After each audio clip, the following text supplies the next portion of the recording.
Donc, ce que je viens de faire avec vous, quand on parle de faire la différence entre les plus grands X et le plus petit X, c'est la même chose avec mes Y, on parle d'accroissement.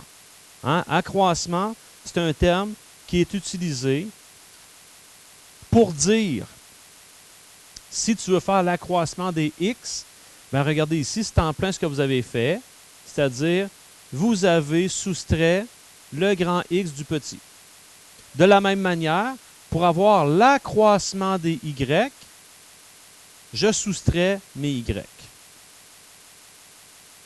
On va aller voir ensemble, à la lumière de ce qu'on vient de faire, si j'avais un problème comme ce qui est présenté ici, et que je voulais le bâtir pour arriver à trouver mon fameux triangle. Quand je parle du triangle, là, le fameux triangle qui serait placé ici comme ça. Lui. Ce triangle-là, on a vu qu'il faut que j'aille chercher la valeur ici et la valeur là. Bon, c'est sûr qu'ici, j'ai la grille. La grille, c'est aidant. Je peux aller déduire la mesure qui est là. Cette mesure-là ici, bien, elle correspond à moins 4, 3. Je le vois directement sur la grille, moins 4, 3, ou je peux le déduire à partir des 2 points qu'on a là.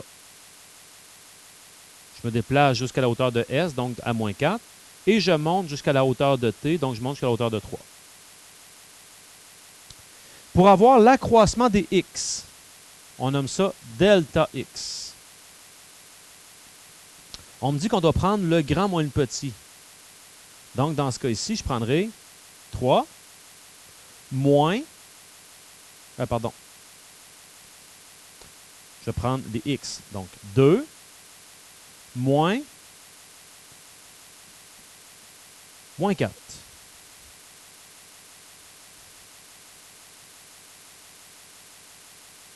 C'est sûr que quand j'ai 2 moins qui suivent, ça fait un plus. Donc, je me retrouve avec 6. On peut le voir. Là, ici, allez pas me dire, ben oui, mais pourquoi qu'on fait ça? On peut le calculer directement sur le graphique. Comprenez que là, on se sert d'un exemple pour comprendre. Mais comme tantôt, quand je l'ai mis dans une grille qui était plus là, c'était moins évident pour vous de trouver des mesures. Il fallait y aller avec ces techniques-là. Donc, l'accroissement des abscisses, c'est 6. Et si je fais la même chose et je vais chercher l'accroissement des Y, je dois faire Y2 moins Y1. Dans mon cas, moi, c'est-à-dire, entre ces deux-là ici, le grand moins le petit, c'est-à-dire 6 moins 3, qui me donne 3. Puis quand je regarde sur ma grille, c'est bien ça, c'est 3 qui est là. Alors, on comprend comment fonctionnent les accroissements. On va maintenant pousser l'exercice un peu plus loin. Et quand on dit pousser un peu plus loin, c'est de généraliser une situation. Et lorsqu'on généralise une situation, on peut déduire des formules. C'est ce que je vais faire avec vous. Alors, pour trouver la distance entre 2 points, disons A et B. Pour les fins de l'exemple ici, je nomme A comme étant x1, y1 et B, x2, y2. Je vais partir de ça, puis je vais aller essayer de trouver quelle est la formule pour trouver la distance entre A et B. Je vais repasser par les mêmes étapes que tantôt. C'est-à-dire, première des choses, on va aller déduire ici ce point-là. Appelons-le C. Si vous avez bien saisi jusqu'à maintenant, le point C avec ce qu'on a au tableau, quelqu'un peut nous dire quelles seraient les coordonnées de C avec ce qu'on a au tableau? Quelles seraient les coordonnées de C? En restant de manière générale, avec x1, y1, x2, y2. Kelly, tu t'as essayé? Toi, tu dis que ça serait x1, y2. Est-ce qu'il y a d'autres propositions? Ou est-ce que vous êtes d'accord avec ça?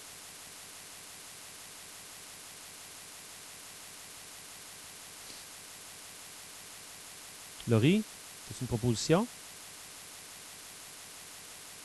Toi, tu dirais x2, y1, qui est un peu différent. Zoé, toi, x2, y1. On va aller valider. Annika? Non, pas sûr. Andrés?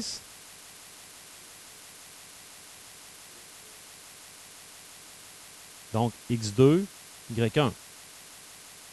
OK. x2, y1. Allons voir si ça a du sens. Je vais faire ce que j'ai fait tout à l'heure. Je ne sais pas exactement ce qu'on est, mais je sais que ce point-là, je vais aller chercher sa valeur ici. Et ce point-là, je vais aller chercher sa valeur là. Ben, en fait, je me fie sur les points que j'ai. Ici, il a fallu que je me déplace jusqu'à x2. Et je suis monté jusqu'à y2. Alors qu'ici, je me suis déplacé jusqu'à x1, mais j'ai monté jusqu'à y1. Ben, prenez ce que j'ai écrit là. Pour venir ici, je me déplace jusqu'à x2, puis je monte jusqu'à y1. Déduction. Bon, poursuivons le raisonnement. Si je veux avoir cette longueur-là ici, vous m'avez dit tantôt, il faut faire le grand moins le petit. Mon grand, c'est x2 moins le petit qui est ici, qui est x1. Vous comprendrez que pourquoi je m'occupe juste des x ici, ben les y, là, c'est y1 puis c'est y1. C'est à la même hauteur.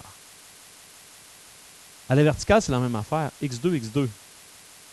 Donc, je m'occupais juste des y à la verticale. Le grand moins le petit.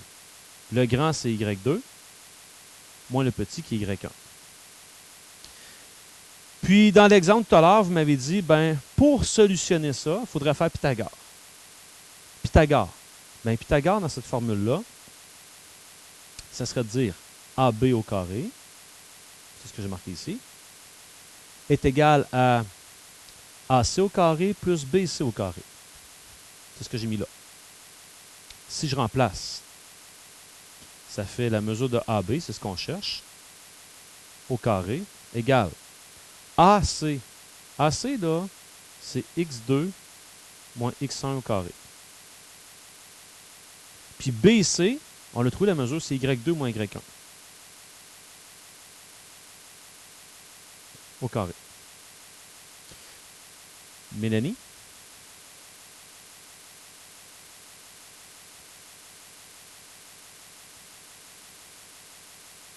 OK. J'ai juste été vérifier. Quand je suis ici, sur des x, je me suis déplacé jusqu'à où? Ben, je me suis déplacé jusqu'à x2 et je suis monté jusqu'à y2. OK? C'est des repères. C'est sûr que pour vous, ça peut peut-être être déstabilisant. Il n'y a pas de chiffre. Il faut voir ça comme si c'était un chiffre. Je me déplacerais jusqu'à ce chiffre-là. Ma question, c'était la suivante.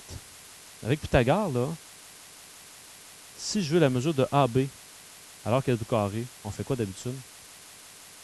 On fait la racine carrée rendue là.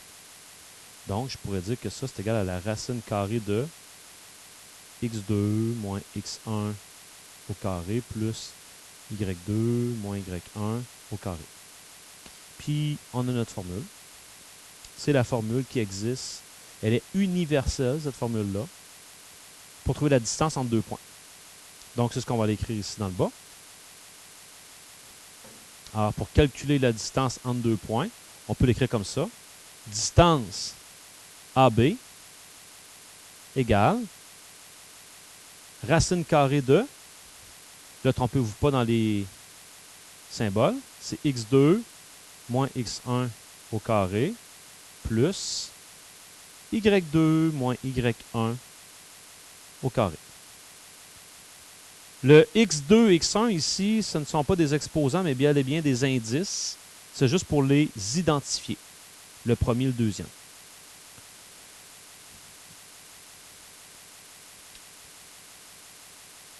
Faire la distance entre deux points, c'est comme calculer la longueur entre deux points. C'est la même affaire. Ce que je veux dire par là, je vais faire la page suivante, là.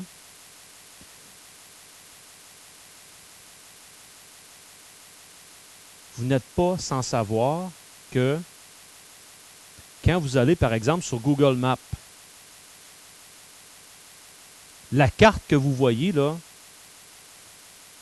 tous les points sont cartographiés. Ça veut dire ça, cartographier, ça veut dire qu'ils ont des coordonnées. Bon, nécessairement avoir des données en longitude, latitude, des choses comme ça. Mais on pourrait, si on voulait, imaginer la chose suivante. Imaginez que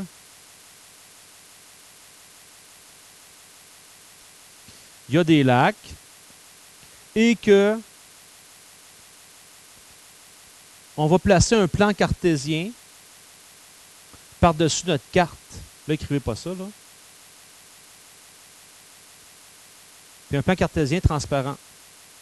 Ça veut dire que chaque point aurait des coordonnées. Par exemple, ce serait peut-être 18,200. On ne sait pas. Ça, ce serait peut-être 2,57. Peu importe. Mais je pourrais me servir du concept de la distance entre deux points pour dire, OK, ça là, qu'est-ce que ça vaut cette longueur-là?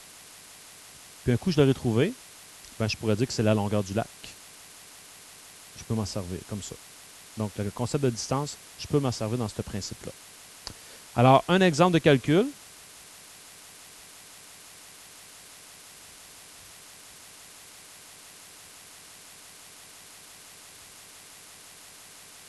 On a ici deux points et on veut calculer la distance entre ces deux points-là. Ce n'est pas nécessaire de se faire une représentation graphique, on a maintenant la formule. Mais ce que je vais vous demander de faire, par exemple, c'est de venir les identifier. X1, Y1, X2, Y2. En passant, l'ordre des points n'a pas du tout d'importance. Donc, on peut faire l'inverse, ça va arriver au même résultat. La distance entre C et D, par définition, vous devez écrire votre formule. X2 moins X1 au carré plus Y2 moins Y1 au carré.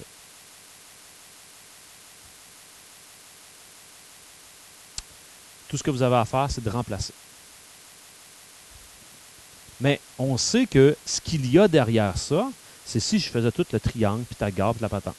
On l'a prouvé, je peux l'utiliser tel quel.